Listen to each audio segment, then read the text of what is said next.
Hello everyone, welcome to HealthCare and Beyond.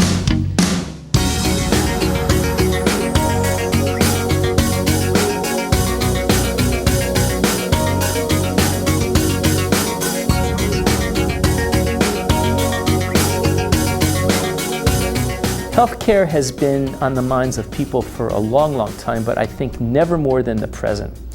And I think that's for a number of reasons. I think first of all, the developments in healthcare technology, the developments in medical knowledge, the developments in pharmacology, and the developments in medical devices have brought our technological sophistication to really a pinnacle. The quality of care and the level of care that we deliver now in the United States is unprecedented, not only in this country, but really, if you think about it, in the history of Western civilization. So it's an exciting time to learn about that, and I think people are just compelled and invigorated in trying to understand that. But there's a lot of other things that we have to talk about in healthcare as well. There has been a very active and very powerful wellness movement, which includes not only nutrition and learning how to eat intelligently, learning how to manage your life intelligently, but exercise as well. And even though there is a large amount of, or I should say there's a large percentage of people who are not as healthy as they could be, I think on balance, people are, if not becoming healthier, certainly becoming aware of how to be healthier. And we're going to try and capture some of that enthusiasm as well.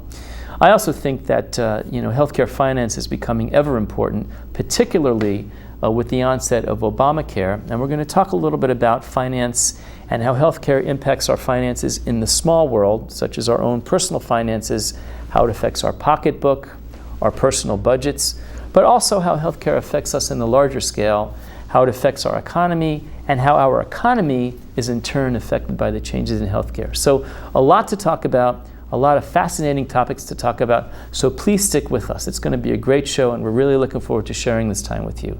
Again, Larry Rosenberg here for HealthCare and Beyond. Hello everyone, welcome back to HealthCare and Beyond. I'm your host, Dr. Lawrence Rosenberg, and we have a great show for you today. Today our focus is on nutrition, and specifically we're going to talk about the farm-to-table movement, which has been gaining a lot of traction here in the United States certainly over the last 5 to 10 years or so, and probably for a lot longer than that. But it's an area of interest for a number of reasons, not the least of which is that it's perhaps one of the most positive steps that we've taken as a nation to bring healthier foods and in fact a healthier lifestyle to each and every one of us. The farm-to-table movement has a long history, and we're going to talk about it a little bit today with our guest, Todd Villani. Todd is a chef and a restaurateur at Terre à Terre restaurant in Carlstadt, New Jersey, and he knows an awful lot about the farm-to-table movement, an awful lot about cuisine, and we'll certainly have the opportunity to pick his brain today and spend a great deal of time listening to what he has to say, and it's really a treat to have him. I want to read from his website, his biography, if I can. From a young age, Chef Todd Villani grew up in a kitchen alongside his grandmother, who prepared 3-course meals every day for most of her adult life.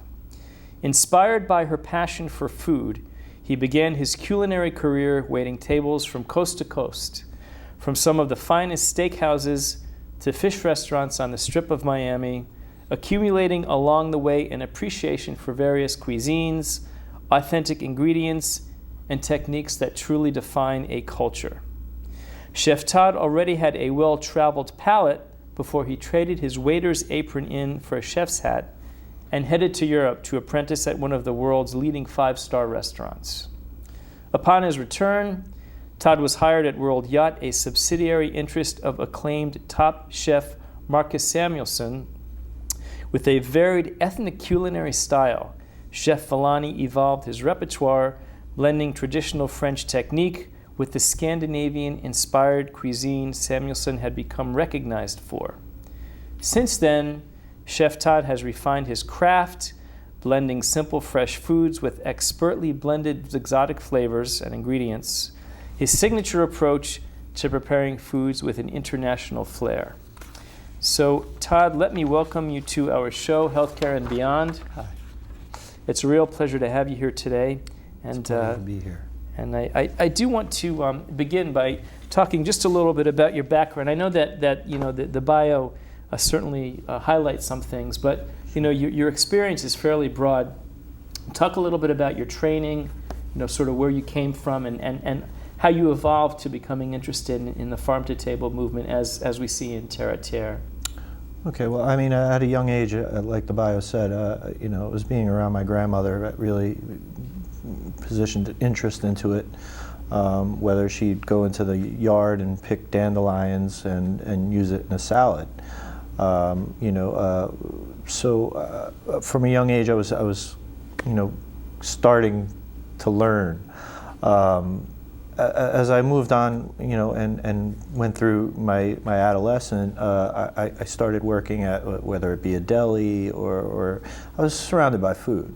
Being an Italian background, grandmother and my other side, my grandmother, we were always having Sunday dinner, and it was food. And then as I grew older, and I started to bus tables and then waiter and serve tables, and getting into the business more and more, and I started learning the front of the house aspect of it. It came to a point where I was really doing well at it, but I was more drawn to the food. So I decided that I was going to go to culinary school, and get more. It was more stability. We knew that I knew that it wasn't going to be a high-paying job right off the bat, but I knew that it would be stable. So we went in that direction, or I went in that direction. And after I finished culinary school, I attained so many student loans that I started to waiter again. Where did you? It was the French Institute, the French Culinary Institute? French Culinary Institute. Yep. So and it was remarkable. I mean, we learned basic techniques in culinary school. Yeah. I thoroughly enjoyed it, and like I said, when I got out, I went back to waitering, but I still had that idea of being in the kitchen. Right. So I had the opportunity through my sister, who started a program for Greek and food and wine tour to Greece, and she took me along, and it was my first time in Europe. Yeah. And as we went to Europe, and she brought me around, and I saw how they would use the ingredients that were right outside their door. Right. I was really that was the beginning stages of being drawn into that whole local farm to table type of cuisine. Now, did your experience at the Culinary Institute must have been, for lack of a better word, probably somewhat academic, somewhat standardized. Right. I'm sure that as with a lot of schools, there are certain traditions. Right. Did you find that the things that you were seeing in Europe sort of conformed to that tradition, or was it a little bit different than what you had learned initially, in culinary school? There were things that were somewhat different, and then there were the basic techniques that you learn that have been brought on from generation to generation, right. And that's from your French and Italian cuisines, I believe. But I didn't see the true love for food and passion for food in the culinary school. Right, right. Whereas you find that with the little old ladies, let's say, who's cooking you a meal. That's where we found it. And as the journey went on with my sister in this tour, I was invited by the chef that she used for the demonstration to come in, and she said, we're opening a hotel resort, a restaurant there. It was named Water in Sani, and it was Michelin starred. And she invited me to come, and I said, yeah, let's do it. I dropped everything, and I went and I pursued it. And it was a fantastic learning experience to not only be in a world-class kitchen, but to be able to go outside and pick from the trees right outside the door. And that's where I really fell in love with the aspect of local. Yeah. And that's my niche at Terre à Terre. So that's kind of now now you said you went to Greece, and was it Turkey? I was in Switzerland. Greece and Switzerland. Yeah. So, but that particular restaurant was in Greece? That was in Greece. It was on one of the legs in Hadidiki. Yeah. And that's by Thessaloniki, which is the second largest city in Greece, second to Athens. You never would have thought that the area that I was in would be so predominant in the food industry in that area. But I mean, for the chef that I was working with and her background of being in France and having that French background, really, it was fine French technique. With the sustainable local ingredients was just exactly what I fell in love with. It's interesting to me that no matter what you do, no matter what field you're in, no matter what your pursuit is, it's almost as though there's a common language around the world. Did you find that when you went to this, did she speak a lot of English? Not as much as I thought she would, but there was no miscommunication at all. Yeah, but you found a common language, a common ground with her. Absolutely, yeah, sure. Yeah, it's food. Yeah.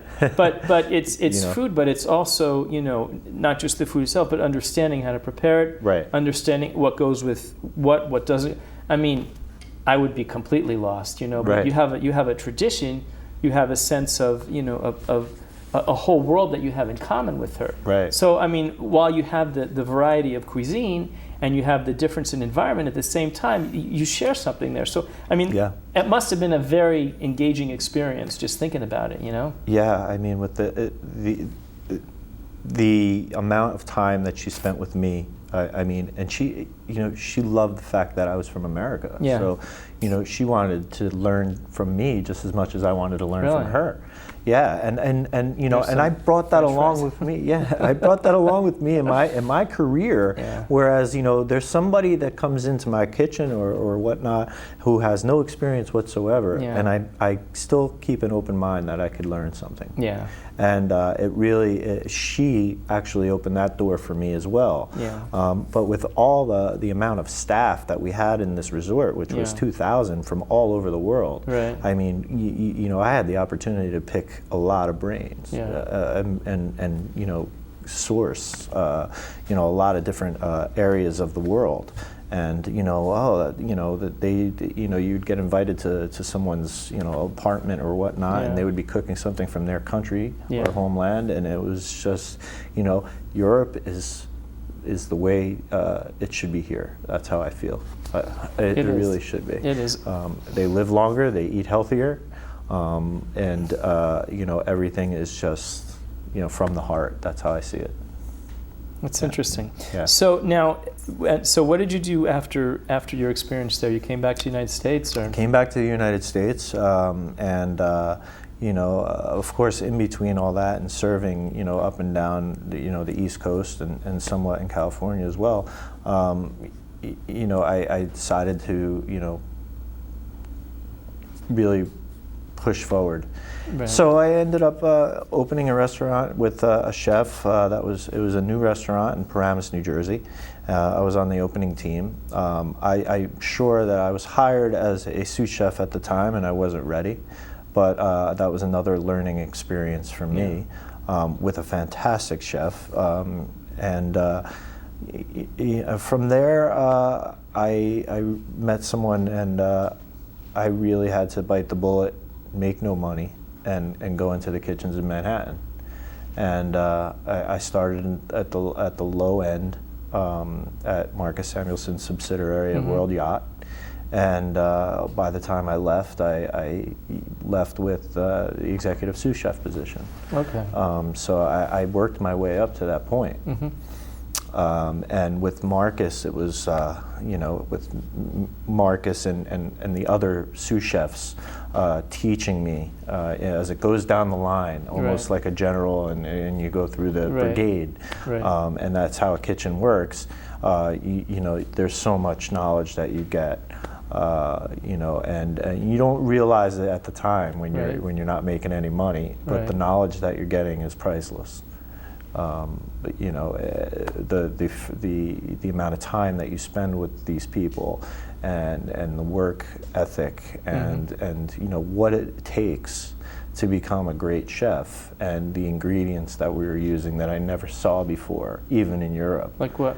Kaffir lime leaves, or trying to incorporate that with saffron, or learning how to cure a salmon, where that's a Scandinavian or a thing that we gravlax, which is lox, which is salmon, and in the grave, which is salt and sugar mix with some peppercorns and whatnot, and we bury it, so you're buried. And that's a gravlax, or even like the smoking techniques that we're using to smoke fish, and it was all like those Swedish, Scandinavian type of cuisine that I started learning that aspect of it. Developing a palate was what I really developed with them. I had experience being in Europe, but I wasn't developing a palate the way I developed there. Just tasting things. Really? Yeah, and learning about what I'm tasting is what I really learned. I mean, and that's a nod to Jeremy Tomczyk, who is a fantastic executive chef with World Yacht, and I learned under him. And it would shock me because he would taste something and he would just stare into the air for a good minute, and it felt like forever. But he would then say, "Well, add this to it." And it would just turn this dish into a flower. It was an amazing experience. It's interesting.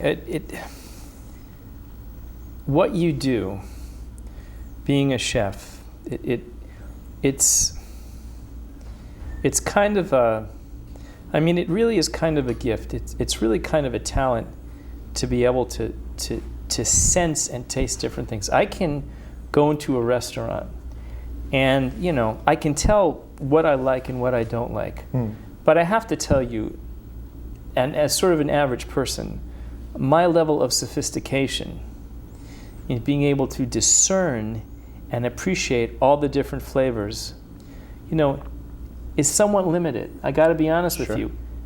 It's great and I appreciate what people do, but I don't know that I can appreciate it to the level that other people can.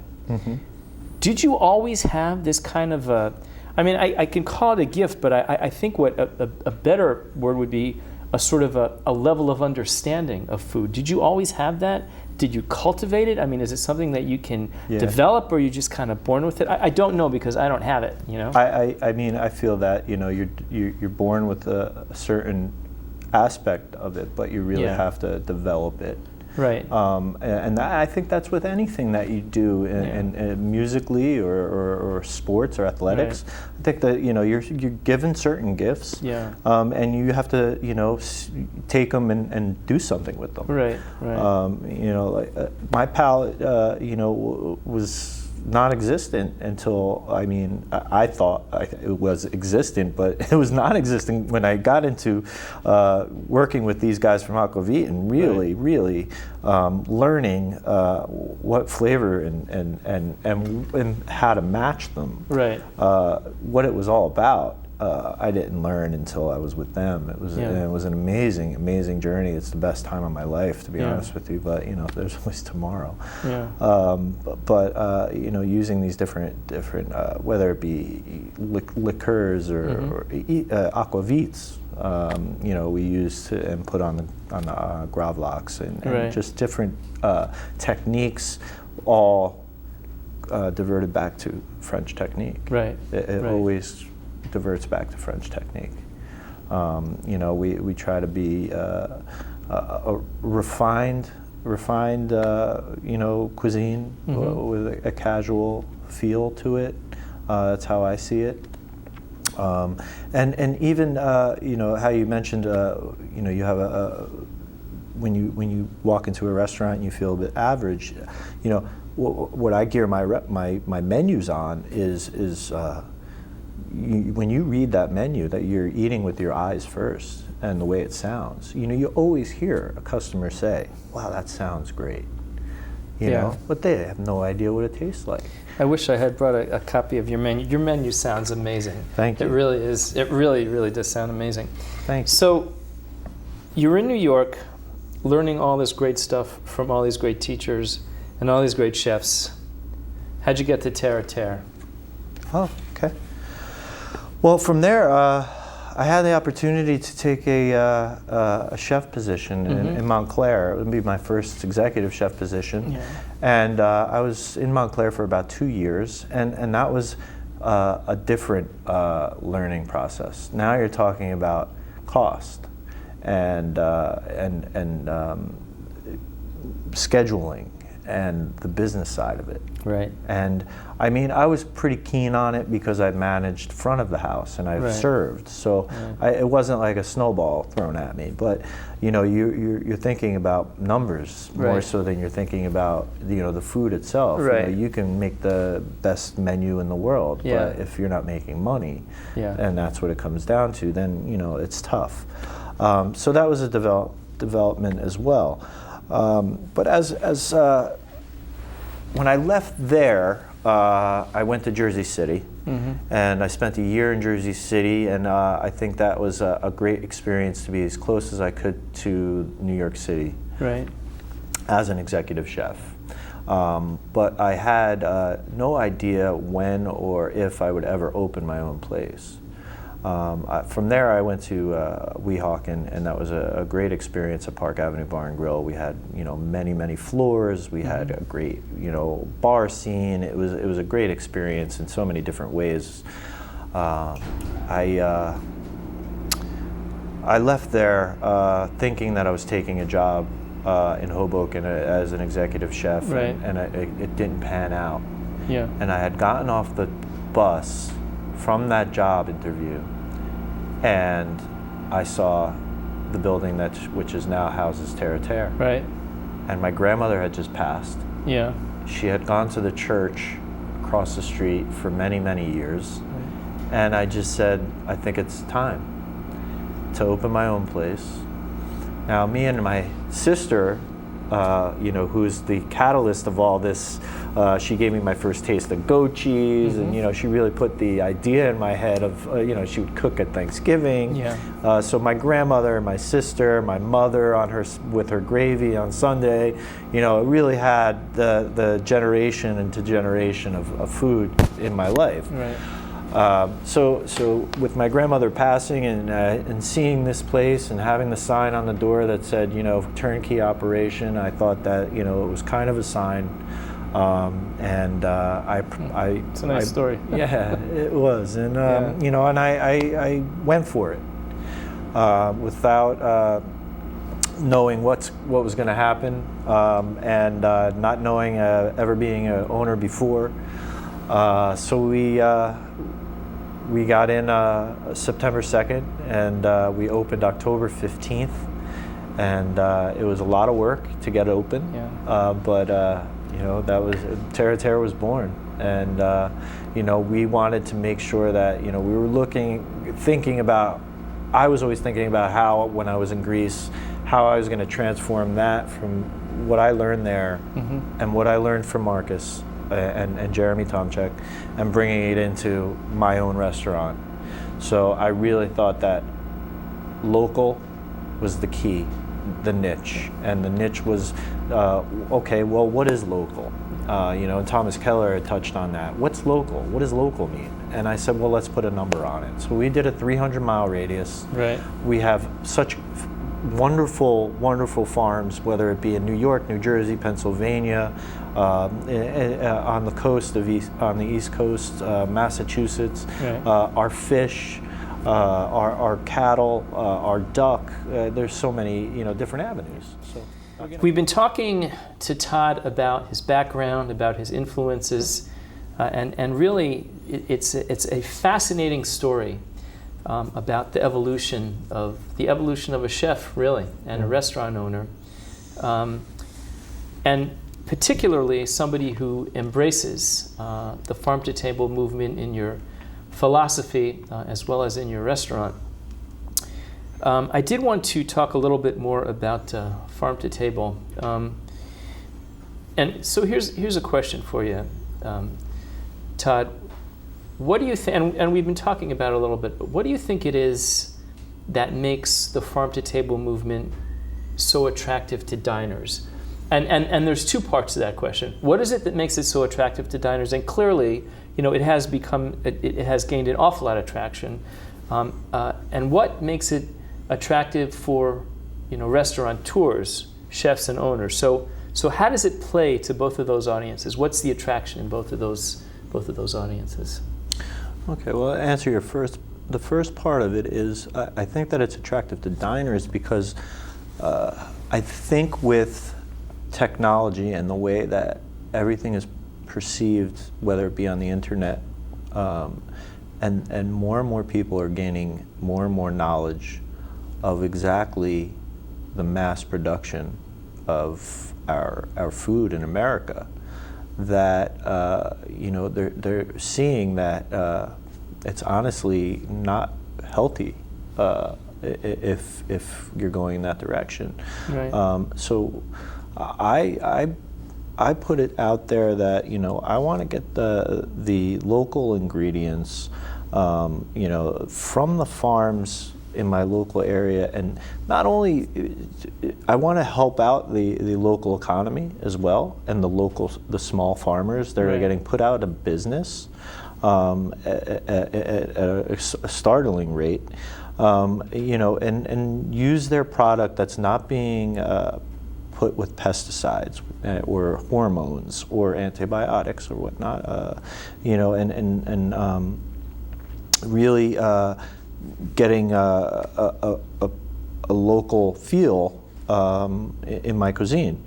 And the farm to table, it's just it's growing and growing because people are getting more educated on the fact that the fast food or the tomatoes that we're using, for example, down in Mexico are being picked green. Right. And dyed red, right. and they're hard as a rock. Right. When you get a Jersey tomato from a local farm, you're going to tell the difference. Right. I mean, it's just amazing how bright red and how delicious and sweet, and the flavor is totally different from anything you're getting where it's traveling a certain long amount of time. Yeah. I don't know, repeat the second part of that question. I'm sorry. Yeah, and just the other part I wanted to ask is what makes it attractive to restaurateurs. But before we move on to that, I did want to mention there was a study done. Now I can't remember exactly when it was done, but in the course of reading up a bit on the farm to table movement, there was some, I don't know if he was a professor or he was a chef, but this guy looked into the average number of miles, all right, a strawberry travels to get to your table. And it may have been a strawberry, it may have been a couple of different things, but I know a strawberry was in there somewhere. Anyway, the average number of miles it takes for food to get to your table is 1,500 miles. So on the average, your food travels 1,500 miles to get there, and that's not, what I would consider to be local. So right. I mean, 100% on the market there. I mean, the food is just from all over the place. Right. So the second part of the question is understanding, what people's interest is, what the diner's interest is, what the attraction is for farm to table. Now, as a restaurateur, as a chef, what do you find interesting? What attracts you? Clearly yourself. I mean, you talked a little bit about your influences, but sort of in general, what has been the impetus for chefs around the country and restaurateurs around the country to move very decidedly and perhaps with some risk as well into that direction? I mean, it all is according to the taste. To be honest with you, it comes down to the taste. When I make my menu, when I do my menus, and I say, okay, I'm reverting back to Thomas Keller and how he talked about his, the asparagus that comes up and when it comes up, right. and when you first use it. People go into the market, you can get asparagus any time of the year. Right. But when it first comes up, and it's in, or the corn that you get in New Jersey, or the tomatoes, let's just per se right. the tomatoes, again, it has that feel inside that you feel that it's from a block away, or a farm 10 miles away, that they're working so hard to produce it and not mass produce it, just for the local people. Right. And you slice into it and you taste it, and then you slice into one that traveled 1,500 miles, right. and it's like night and day. It's night and day, and that's the draw. The draw is that the small farms are really making love to their food, per se, as the other mass-produced food is just get it out, get it going, somewhat like fast food. And it's almost as though, to draw out the metaphor, it's almost as though the local food takes on a certain kind of personality. It's exactly it. I think so. Yeah. It has its own personality, and its own feel, and it's very easy to fall in love with that part of it. Yeah. You can tell the difference in the plate and how it tastes. I keep on reverting to that because, I can make a plate with local ingredients, and I can make a plate with ingredients from 1,500 miles away, and they'll look the same almost. Right. But it won't taste the same. It won't taste the same. Yeah. And that's the key. It's all about taste. Well, I think we're going to have an opportunity with you, Todd, to taste and talk about some of the locally sourced ingredients that you use in your restaurant. But I did want to talk about a couple other things before we get to that, because Sure. You have so much knowledge about things. It's really fascinating and interesting to talk to you. I had mentioned to you when we spoke last week on the phone that, as a sort of a layperson, I read about the different culinary movements, and I had asked you about the molecular gastronomy movement, which I guess is now defunct, right? I wouldn't say it's defunct. It had a strong presence. I would say a good 10 years ago. Whereas, let's say, Wiley Dufresne at WD-50 was using it, and he happened to just close, but or Il Bulli in Spain. Right. But there are some of those techniques that we still use, but it's not where the whole dining experience is based on the molecular gastronomy. Right. I just feel that for me personally, the science of it's not real. Right. It's in your heart. Food is how you put it on the plate, and how you make flavors. It's not all about spheres of tomato water. Right. I just, it was fun. It looked great. It was cool, and but I think that it ran its course, and now we are really. I think that the biggest thing right now is we're moving into more of different parts of the world. Yeah, you mentioned that. Talk about that a little bit, because that's really very interesting to me. Yeah, I think that we're trying to seek out now, and it goes back to Anthony Bourdain and what he's doing and traveling and so much as far as No Reservations or whatnot, or his new show. But we are seeking out more ingredients that are coming from places that we never looked before, right. that we want to try that other cultures are using or have been using for quite a long time, that have a story behind it. And I see it more and more in the cuisine.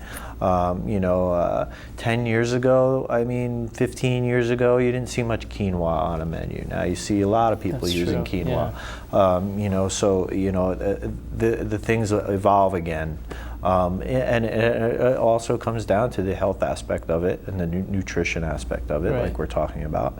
But I think that the movement right now, in my opinion, and I could be wrong, is that we're looking to seek out different avenues from different locations all around the world and bringing a little bit of that back to us. And using it especially in the New York melting pot of all different cultures, and using it in different areas where you use an ingredient from Ethiopia and an ingredient from South America and kind of put them together. And I think that's what's happening right now. Using a little bit of your French technique with your Ethiopian and whatnot. It's just an example. So that's where I see it's going. Interesting. It's a whole world. Yeah. Coming back to cooking a little bit. Sure. Again, I'm sort of a novice, and I'm certainly a novice in the kitchen. I don't think that I have that je ne sais quoi.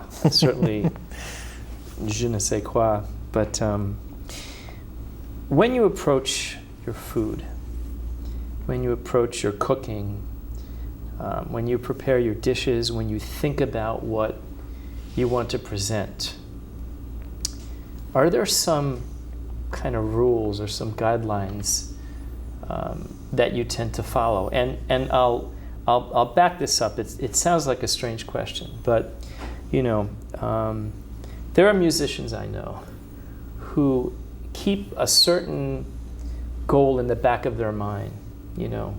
There are doctors I know who follow a certain pattern of doing things, and it just defines who they are. There are so many different ways of going from point A to point B and doing it successfully.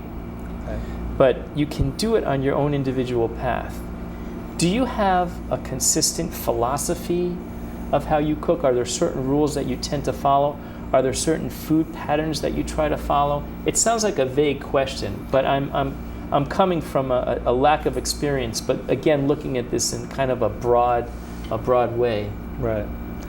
Well, as a chef and a restaurateur, the first rule of thumb is it's got to taste good.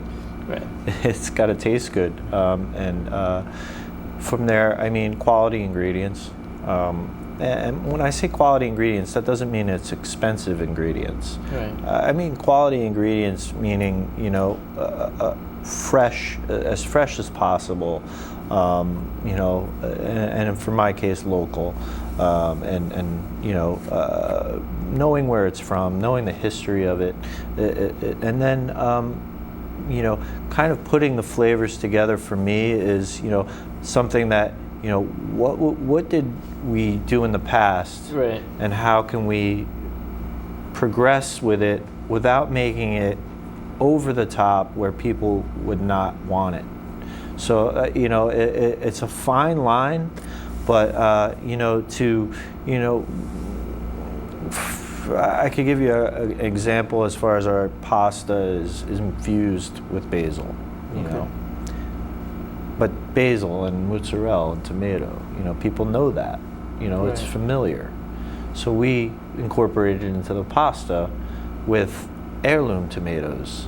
And we use this mozzarella that's churned in New Jersey. And, so we kind of brought it together, put it in a different way. Right. So my approach is always something familiar, something comfortable, right, but with refined technique and presented well. That's my way of approaching it. Different chefs do different things. Again, I use a lot of ingredients from all over, but it's all about what I was taught, right. And how I use it is, it's really mood cooking, how I feel. Yeah.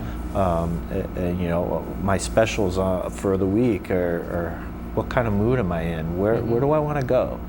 Where do I want to bring it?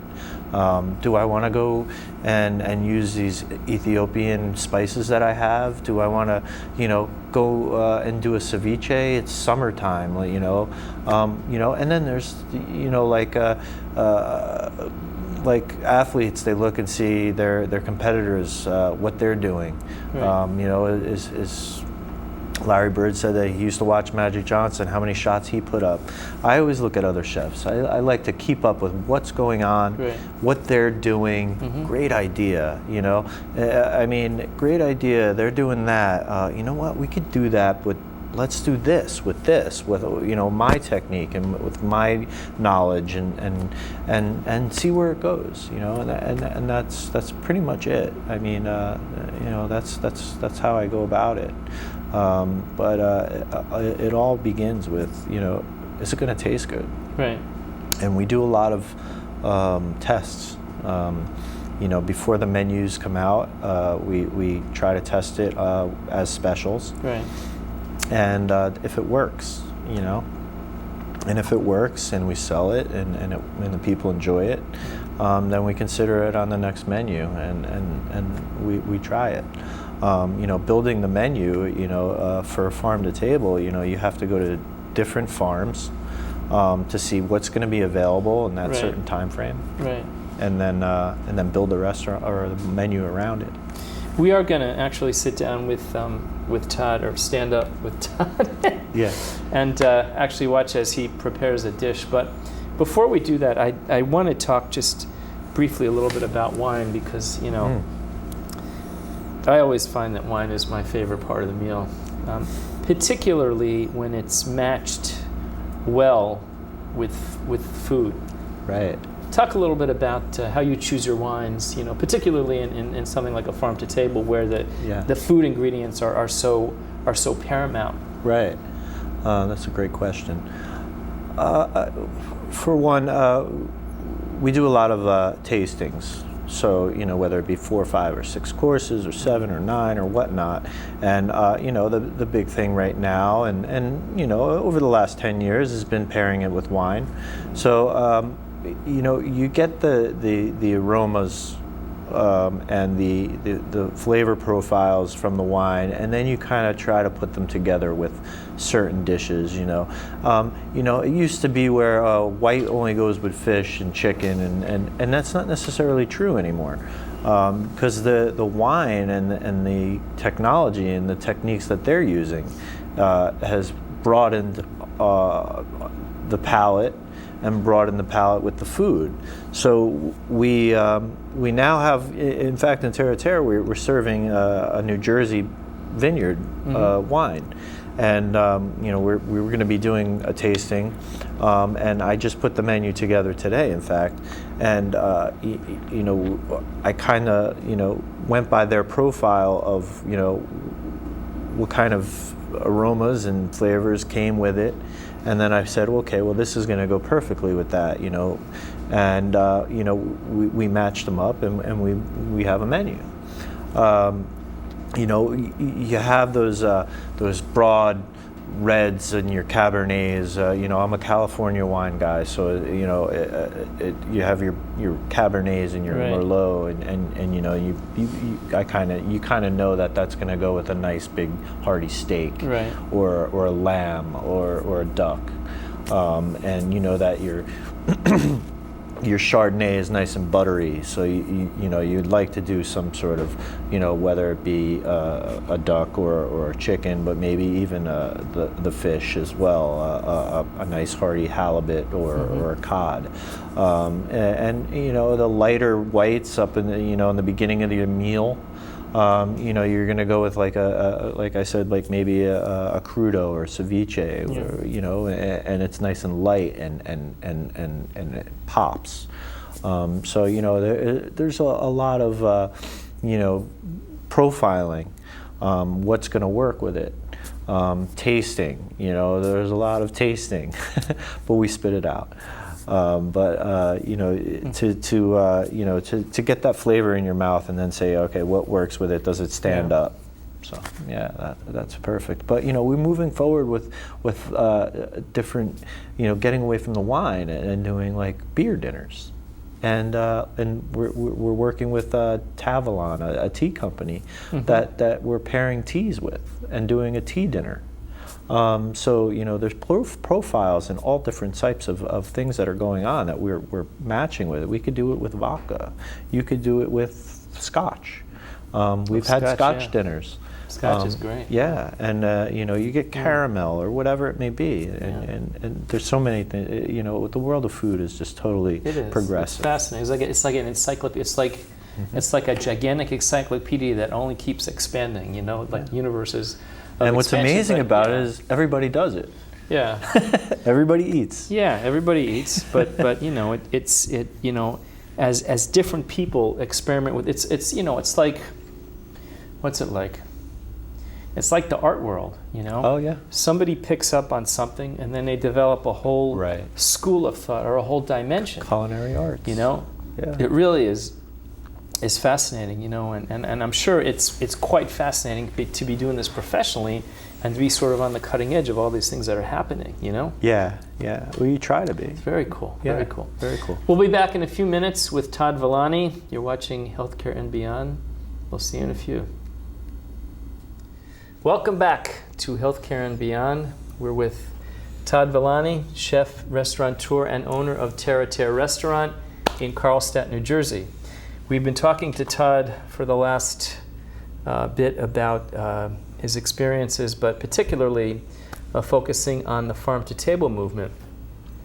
Todd, one of the great things about the farm-to-table movement, and maybe the definition of the farm-to-table movement, is the fact that you source locally your ingredients. And I wanted to talk a little bit before we go ahead, and Todd's going to give us a demonstration today. We're going to have, Todd's going to make us a beet salad.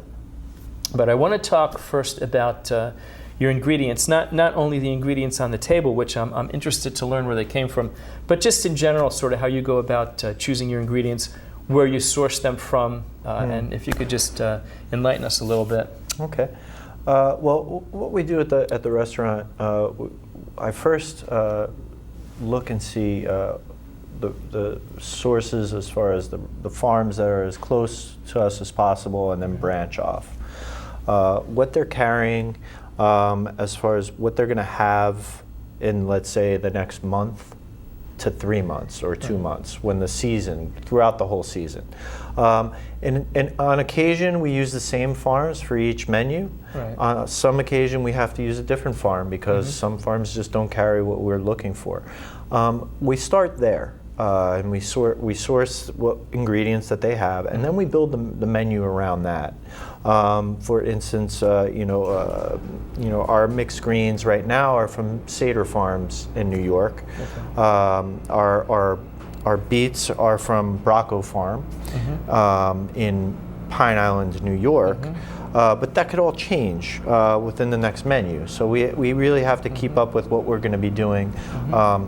Sometimes we use Bobolink as a cheese source, Valley Shepherd cheese, and right here we have some goat cheese that's from Yellow Springs, and that's in Pennsylvania. Okay. So that's how we build our menu and start from there. Now, you also source your meats as well, right? Correct. Yeah. So where do they come from? Our beef comes from a farm or ranch. It's called Stony Mountain Ranch. Okay. That's in Waynesburg, Pennsylvania. And what I've been.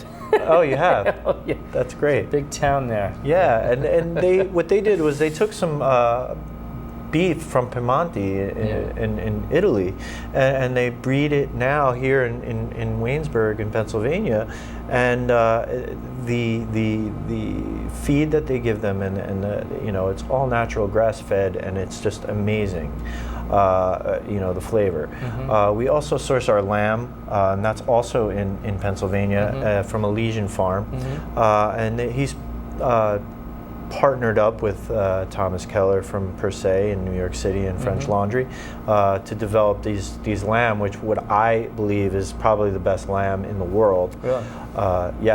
Our fish is also somewhat local. We can only go so far with sea, right. But I mean, our New Jersey Barnegat Bay scallops are the #1 sourced scallop in the country. Okay. I mean, our chicken and duck is from Goffel Road Farm, and that's in Hawthorne, New Jersey. So we have a source, an outlet for everything that we can possibly use, in a local 300-mile radius, and that's our niche, and it's been working so far, and I love it. Very good. All right, so take us through what you have here, Todd. Okay, so basically, like I said, our beets, we have some yellow beets here, and some red beets, and those have been the whole beet right here, which is yellow, red, or candy cane, I should say, and red. We've roasted off, and we roasted it for about a half hour in a 450-degree oven, half hour to 40 minutes. And then when they cool down, we take off all the skin, and we dice them up to a large dice. We also have some almonds that we toasted in the oven, and then when they're toasted, a nice oil comes out of the almond, which we toss in a little smoked paprika, a little bit of brown sugar, and some salt and pepper. So what I'm going to do today is I'm going to make you a nice roasted and raw beet salad with a little bit of popcorn shoots, and these come from I forget, Blue Moon Acres, and that's also in Pennsylvania. And they do a lot of the microgreens. Those are popcorn shoots, so they're a bit sweet, and the goat cheese. So first what I'm going to do is I'm going to actually cut off, this is a raw beet, and this is a beautiful yellow, and we're going to just take the skin off. Beets are very popular these days. What is it? What is it with beets? I mean, they're almost like candy. I mean, I used to remember beets make borscht from when I was a kid, and you just keep away from that. Well, I mean, a lot of the times it was coming in the can as well. But nowadays, with the raw beets, is they taste so sweet, but they have like an earthy taste to it as well. So it's really nice. What we're gonna do is we're gonna put it on the mandolin. This is a Japanese mandolin. We're gonna slice them really, really thin. And I also thought beets were all red. I didn't realize beets were yellow also. Wait until you see these candy cane beets. Now, what's great about these is they come like a circle. They look cool too. Look at that. Hold on. Don't cut for a second. I just want to show the camera. Look at the variety of it. It looks like a candy cane. You just want to eat it. Yeah. Oh, goodness. I assure you, it does not taste like a candy cane. But we can also, cut it to where the way we like, and do squares. That must look very cool when you present it. My goodness. We're going to try. And then we have the red. And the red, you have to be careful because it'll dye your hand. But, I mean, you could see how beautiful these beets are coming from our local source. And, now, for something like this, I would imagine that it makes a huge difference if it's local. It does. Something like this, Yeah, I mean, you could tell the difference how the flavor profile, the sweetness, and the earthiness. I mean, New Jersey has that irony kind of flavor to it, but it's not overwhelming. So let's put our salad together, and we're going to do some raw.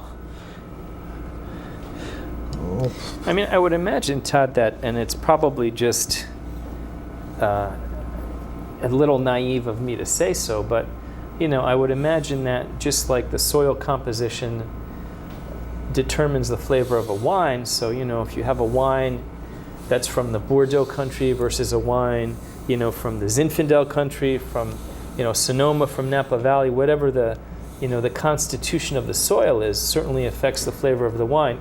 I would imagine similarly it probably does the same thing for the vegetables, right? So your beet exactly from New Jersey right. is going to taste a whole lot different from your beet from New Mexico or something. You're exactly right, and you can tell the difference. Yeah. If I were to give you a beet from California and a beet from New Jersey, you'll know the difference right away. Yeah. And as your palate becomes accustomed to it, you're going to enjoy it, I think, a lot more. Yeah. So we have here some roasted beet, and we'll fix her up here, make it look pretty. And we'll need some greens, so I have some nice fresh cut chives that we'll throw on there, and that'll give you almost like your garlic onion flavor. Yeah. If you had an onion in a salad. And then we have some popcorn shoots, which we'll throw on there. Our dressing is a white balsamic vinaigrette. Most of the time you get a dark, so we'll just drizzle that on top. Okay, and we have some balsamic that's been reduced, so you have a little drizzle on top of that. Beautiful. And we'll just do a pinch of salt and pepper, and then finally we'll add our goat cheese to it. And what we did was we took this goat cheese, we blended it with a little heavy cream and made almost like a mousse. Mm-hmm. Yeah, it has a smoother consistency than your average goat cheese. Yeah. And we'll put that on top. We'll put some chives on it, and then to give it even more of a little profile, we'll add some peppercorn to it. That's great. Okay. And there's your raw and your roasted beet salad. Can you come in just a little bit, and we'll just take a closer look at that. Beautiful. Just amazing. I can't wait to try it.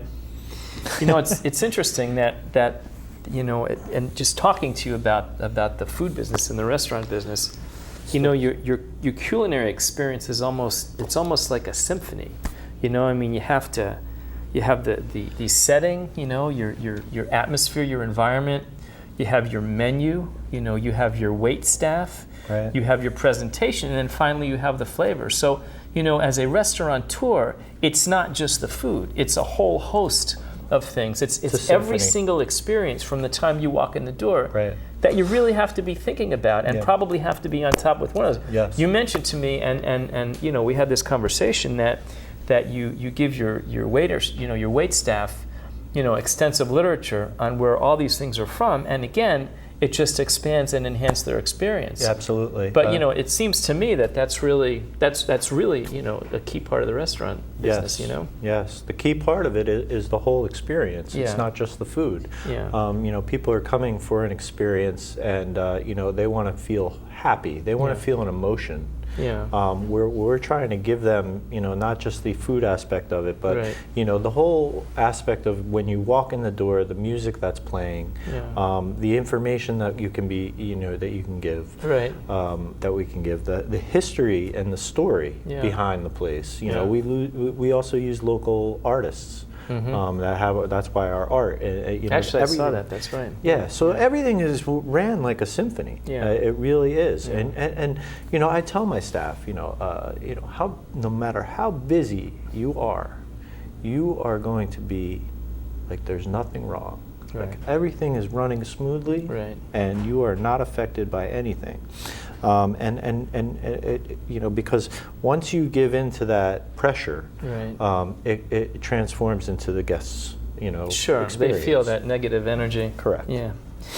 Well, I must say this has been a very, very interesting and a very fascinating hour that we've spent with you, Todd. We've covered an awful lot of material, and particularly, spoken about the farm-to-table movement, which I think not only is gaining traction and is growing, but my sense, and I'm sure you'll agree with me, is that the future is really unlimited. It is. And we're just so thrilled to have you here. Thank you. And I want to thank you once again, Todd, for joining us. Thank you. Larry Rosenberg here with HealthCare and Beyond, and we look forward to joining with us next week, and appreciate your spending some time with us. Thank you very much.